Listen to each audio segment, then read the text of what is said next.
Is hospitality racist? Timothy, put the kettle on.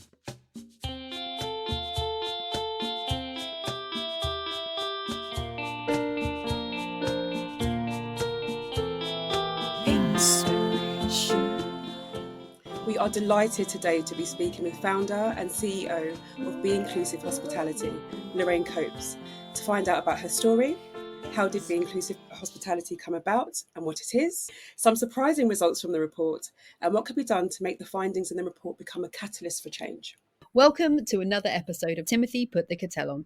It's season 3 with me, Tracy Rashid, and Timothy R. Andrews. Welcome back, everybody, and thanks for joining us again. In June 2023, Be Inclusive Hospitality released their third Inside Hospitality report. The report provides insights into the views and experience of all hospitality workers, specifically focusing on Black, Asian and ethnic minorities. The report is the only one of its kind focusing on equality, diversity and inclusion, EDI, in the hospitality industry to this depth. In the report, 1 in 3 have experienced discriminatory behaviour in the workplace, and 62% of Black and Asian respondents stated that the racial bias was the most prevalent. Of all those who witnessed discrimination, only 52% said they had an opportunity to report it, and only a third of those who reported it were satisfied that their complaint was dealt with adequately. We are delighted today to be speaking with Lorraine Copes, founder and CEO of Be Inclusive Hospitality. Hi, everyone. Welcome to the show, Lorraine. Yes, welcome, Lorraine. Thank you for having me. Thanks for joining us. So, hot news at the moment. Big report caused some ripples. Yeah. For the people who are listening but don't know who Be Inclusive Hospitality are, could you please tell us a little about them? Yeah, sure. So Be Inclusive Hospitality is a social enterprise. It's a not-for-profit organisation with a mission to accelerate race equity within the hospitality industry. And what that means is we take a data-led approach to support people of colour to move forwards and upwards with the initiatives and programmes that we devise. And we also work with hospitality businesses and food and drink brands to help them build either more inclusive teams or deliver initiatives that centre diversity and inclusion. Amazing. I like it. Couldn't even say that better myself. I'd hope not. Facts don't lie, do they? For sure. Could you tell us about your story and how you came to start Be Inclusive Hospitality? Yeah, sure. So I've personally worked within the hospitality industry for the past 2 decades. I have been a procurement director on leadership boards for brands like the Gordon Ramsay Group, Corbin & King, Shake Shack. And having spent 2 decades in the industry, an industry that I really enjoy and love, I felt really compelled to start this business. Because I often was sat in boardrooms or at events across the industry award ceremonies and the only person that looks like me in any of those rooms. And secondly, the wrong people within the industry were having conversations about race who were ill-informed. And actually, I felt that, or knew that it's an industry I know really well. I know loads of people of colour in the industry and I understand their experiences.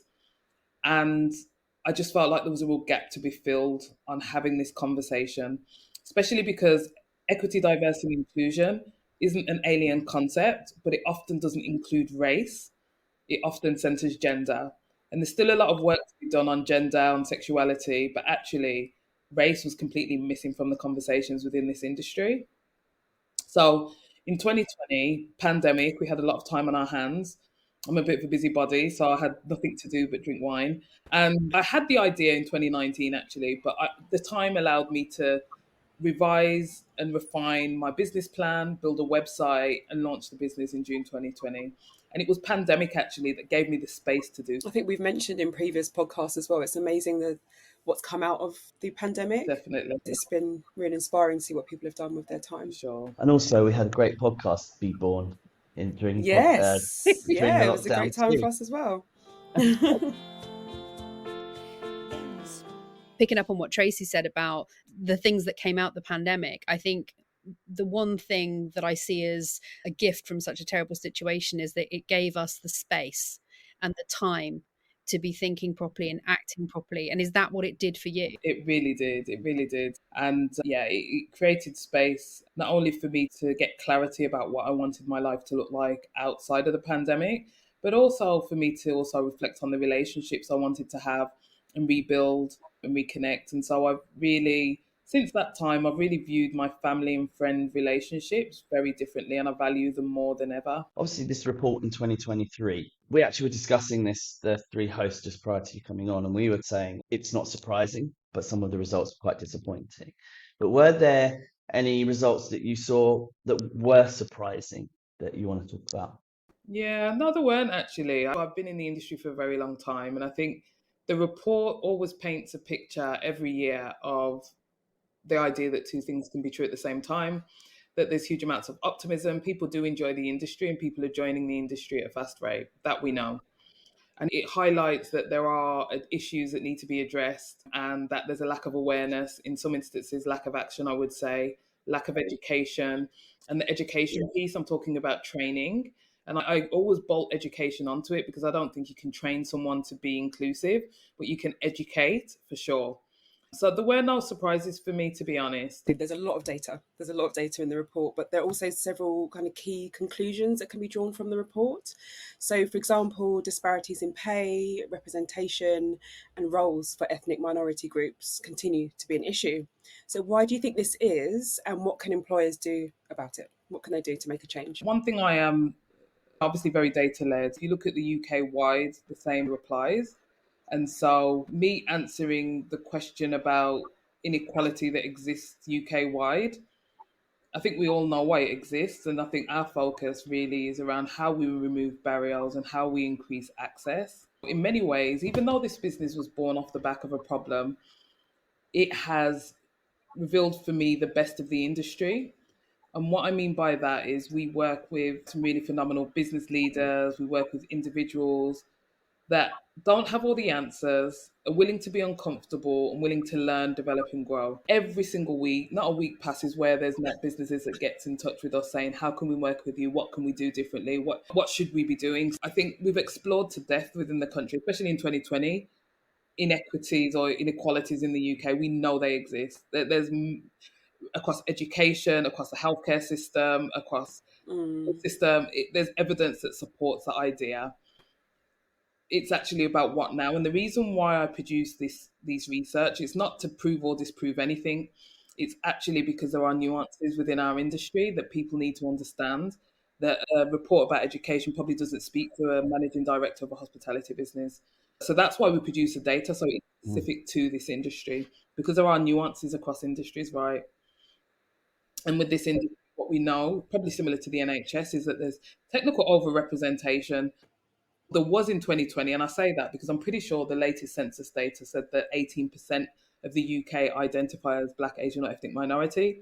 It was around 13 to 14% back in 2020. And at that time, when we produced our first report with the Resolution Foundation, there was 17.83% of the industry identify as Black, Asian, or ethnic minority. So we know diverse.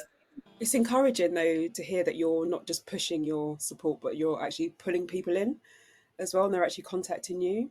Oh, definitely. You know what? Since incorporation, so we obviously are consistent with our message on what we're here to do. We run initiatives like our award ceremony and like launching the report, which are our two biggest projects each year. And they are probably the two biggest projects that make us really visible. We don't knock on doors at all. That's not what we do. I'm present at events. I do some thought pieces. I'm on panels. We do the work. And as a result of that, we attract a community. They talk about the work we do. They spread the word. They come to us. I think we're a pretty special industry in hospitality, in that a lot of other industries talk about networking, but it feels like it's an effort to do it, whereas I feel that we do it quite naturally. Yeah, for sure. So I think we're quite lucky in that respect. I totally agree. And there's Hand in hand, isn't it? it really Yeah. Mm. and there's so many forums and opportunities for people to get together. Like they're endless. Yes. Yeah.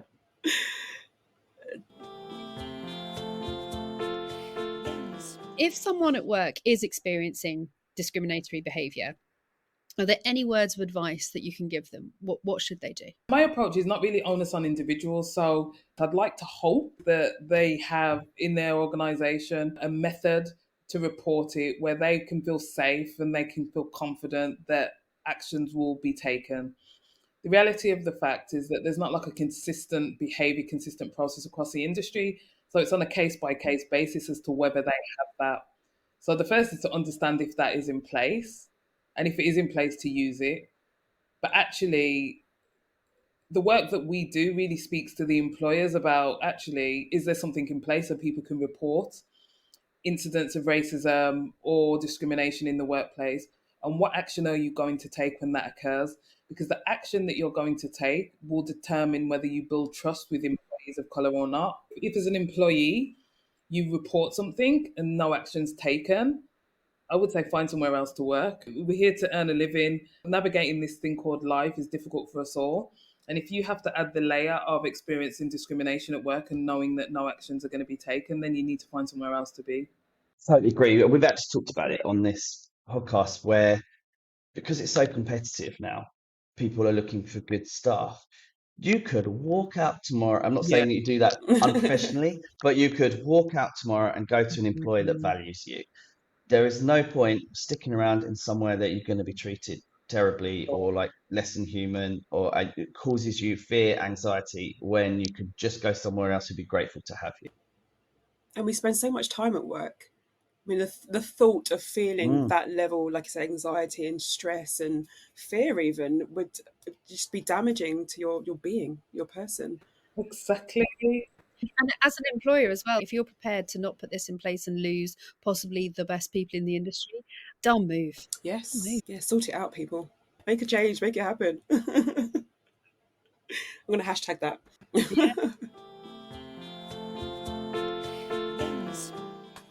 So, Lorraine, big question. What are your aims for the future? My aims for the future is to obviously grow the business. And for us, growth means more social impact and supporting people to move forwards and upwards. To date, we've been able to support over 2,000 people within the industry to access mentorship, access scholarships, to be recognised for awards, to access grant funding, like in partnership with a brand. We want to quadruple this, but we want to quadruple this up and down the country and then into Europe, globally. We want to have a Be Inclusive Hospitality hub. So we want to be gifted like a huge office space where we can have meeting rooms, co-working, so that our partners and our community can come and be within the space for workshops, for working, for content creation. And we just want to continue to create change within the industry. We want to do more events. We love events. Events is a really great vehicle for people to learn without it being in like classroom setting, the formal, Yes. how we're on this training course. Actually, to four people speak from backgrounds with perspectives that you might not have heard before. That is such great learning, and it's in a space that everyone that was in the environment felt really comfortable to ask questions. Everyone's really friendly always at our events. There's just a common feel of we want to see a better industry. But it starts with we all love the industry. We just want to see a better industry. It's just missing the BS. And so what I mean by that is there's so many businesses that will post on social media, will get a PR army behind them to make it appear as though they're doing amazing things, that will sign pledges and really shout about them on socials. And there's formatism in this space, which annoys the hell out of me. And it annoys the hell out of me because this is not the place for performance. This is people's lives. This affects people. And I really believe that all of the businesses that we attract and we work with, some of them will share the work they're doing because they want to make sure that all people from all backgrounds feel comfortable to apply and work for them. But most of their focus is on doing the work internally and not talking about it. And I think there's a balance to be had. But the companies that we work with and the businesses that we attract definitely are on the side of let's do the real work. We can talk about it because it values and benefits everyone, but they're not over here on the left shouting from the rooftops about signing a pledge without doing any work. I guess it just speaks to the idea that what I know for sure is that not everyone will get on board this train. Not everyone cares. Some people have to do it because of their investors and pressure externally. Not everyone is doing it from an authentic place. But what I'm really clear on is the types of business that we want to work with are those that care and genuinely want to make a change. Put the cuppa down. Question time.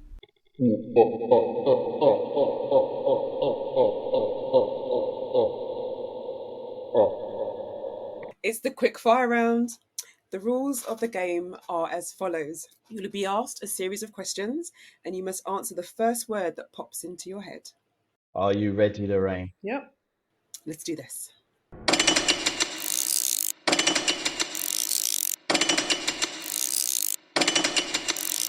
How often do you go to the cinema? Oh, not often enough, actually. Do you ever go to watch live sporting events? Yes. What's your favourite restaurant? Chisaru, West African restaurant in London. Have you ever lied about your age? Never. Do you think there will still be newspapers in 5 years' time? Yes. What is your favourite type of art? African art. Have you ever cried watching a movie? Oh, yes. Many of times. Do you believe in ghosts? No. When you eat in a restaurant, do you order something new you know you like? A combo. Were you a good school pupil or a little bit naughty? I talked a lot. Where will you be this time tomorrow? In the gym. What's something that you learned in the last week? How tiring talking can be. Who invented the telephone? I have no idea.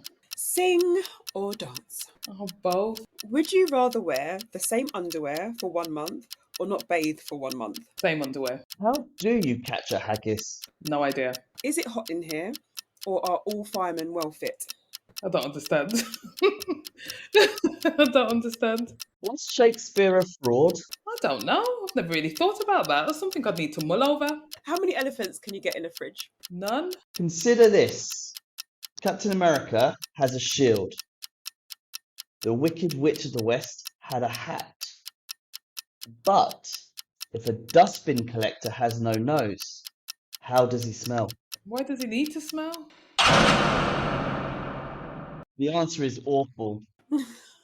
Anyway, moving on. Thank you very much. That's the end of the questions. You are off the hook. Oh, wow. Lorraine, we've spent the last 20 minutes or so talking about your report for 2023. How can our listeners access it? Yeah, sure. If they head over to our website, which is www.bihospitality.co.uk, it's in the reports section of the website and you'll be able to download it from there. Brilliant. And we'll have the links below as well. Thank you for being such a great guest, Lorraine. We've really enjoyed having you on the show today. Thank you. Thanks for having me. Sadly, we have reached the end of season 3 already. Can you believe it? I'd like to thank my co-hosts Sarah and Tracy for being such great superstars throughout the season. I'd like to thank all our guests who've come onto the show, shared their stories, some valuable tips and advice for some of the issues that we're facing in hospitality today.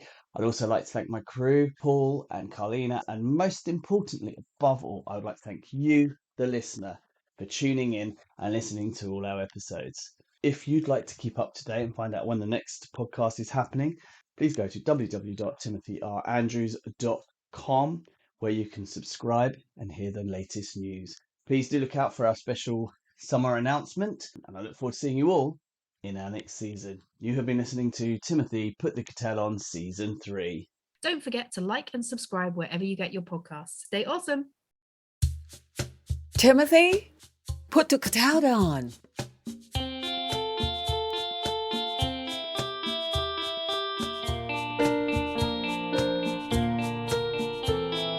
Inspiration.